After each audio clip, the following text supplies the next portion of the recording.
Hello and welcome to MartinMaths. We're doing the MartinMaths Learn series where MartinMaths is learning about Florence Nightingale. My guest presenter is going to tell me all about her. Who was Florence Nightingale? What did she do? She was a nurse. She was a nurse, okay. And when was she born? She was born in 1820.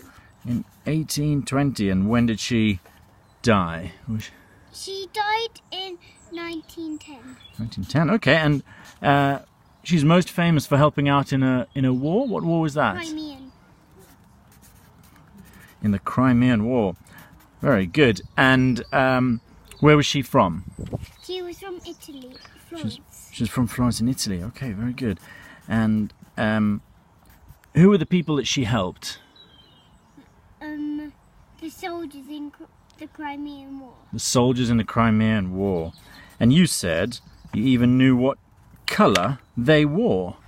They wore red and white. They wore red and white. So I'll just do a little striped flag for them there.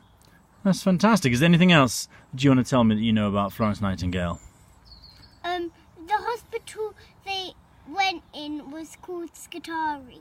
Scutari? Oh, very good. And it was very, very dirty.